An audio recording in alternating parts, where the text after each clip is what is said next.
ভাই আপনি যাই বলেন, তারেক রহমান তো অনেক পরে বিএনপির নেতা সালাউদ্দিন আহমেদের যেই পার্সোনালিটি দাঁড়াইছে বা যে রকমের পার্সোনালিটি তিনি শো করতেছেন, বিশ্বাস করেন, জেন যে বলেন আর যাই বলেন, এরা অনেক বেশি পরিমাণে এই সালাউদ্দিন আহমেদের ভক্ত হয়ে যাবে। এই লোকটার ফ্যাশন, এই লোকটার কথা বলা, এই লোকটার মেধা দিন দিন এমনভাবে ব্লাস্ট করতেছে, সত্য কথা, যে অনেক মানে ইয়াং জেনারেশনের পোলাপান তারে দেখে স্টাইল কপি করবে, তার মতো করে বলার চেষ্টা করবে, তার মতো করে জ্ঞানী হওয়ার চেষ্টা করবে, পড়াশোনা করতে চাইবে। সত্যি একটা রোল মডেল কিন্তু। তার যে শুধু মানে ওই কি বলে আইন কাঠামো সংস্কার এগুলো নিয়ে যে বক্তব্য, সেগুলোতে যেমন তিনি ধারার পর ধারা বলে যাচ্ছেন, একটার পর একটা যুক্তি দাঁড় করাচ্ছেন, তেমনি রাজনীতির ময়দানের যে আসল খেলা, যেই খেলায় বক্তব্যের পাল্টা বক্তব্য, সেটাতেও তিনি কিন্তু খুবই দক্ষ এবং খুবই পারফেক্ট। এত সুন্দর করে বক্তব্য দেন, মানে শ্রুতিমধুর, শুনতে ভাল লাগে। সাম্প্রতিক চরমোনাই ফিরকে নিয়ে তিনি একটা মন্তব্য করেছেন যে যেই দলটা কোনোদিন সারা বাংলাদেশে কোনো নির্বাচনে একটা সিট পায় নাই, কোথাও কোনোদিন মেম্বার চেয়ারম্যান হয় নাই, সর্বশেষ এক জায়গায় ওই মেয়র পদে নির্বাচন করতে গিয়ে একটা দন্দন মোবারক শহীদ করে ফেলছেন আওয়ামী লীগের হাতে মার খেয়ে। তো তিনি বলতেছেন যে আমাদের সকলের দন্দন মোবারকের কি বলে আম, হেফাজত হোক।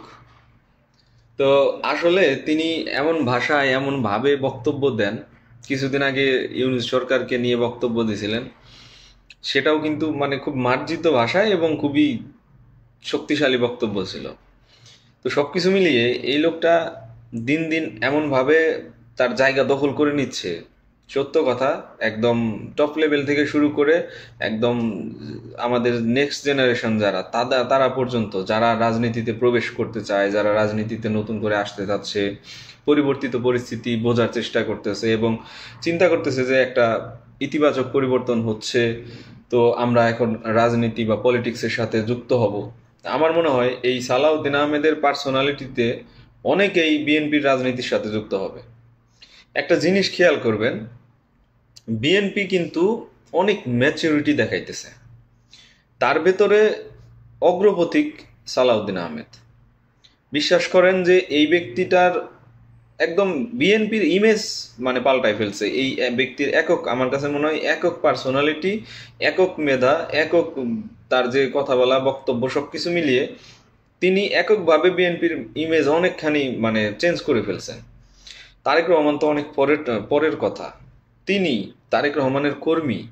তিনি যদি এরকম ম্যাচিউর ম্যাচিউর হন, এত সুন্দর মানে মেধাবী হন, এত স্পষ্টবাদী, এত সুন্দর খোলামেলা আলোচনা করতে পারেন, এত সুন্দর রাজনৈতিক পরিবেশে এমনভাবে নিজের মতো করে গুছিয়ে বক্তব্য দিতে পারেন, তাহলে তারেক রহমানের দিকটা একবার চিন্তা করেন যে তিনি তাহলে কেমনভাবে বা কিভাবে তিনি কন্ট্রোল করবেন, বা তিনি আসলে কেমন ম্যাচিউর এবং কেমন ক্যাপাবল একটা নেতা।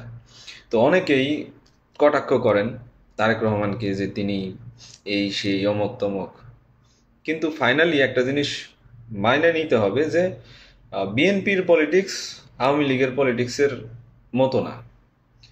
আমরা অনেকেই বলি যে দুই সাপের একই বিষ, এরকম নৌকার ধানের শীষ, আসলে বিষয়টা এমন না। যদি তাই হইতো তাহলে এই যে পরিবর্তনটা এটা লক্ষ্য করা যাইতো না। আওয়ামী লীগের মতো তারা কিন্তু গোয়ার তুমি করলে করতে পারতো, কারণ তাদের সেই সক্ষমতা ছিল, কিন্তু তারা সেটা করে নাই। তারা নিজেরাও চাচ্ছে একটা সুন্দর সংস্কার পরিবর্তন। তো ঠিক আছে, ভালো থাকেন সবাই।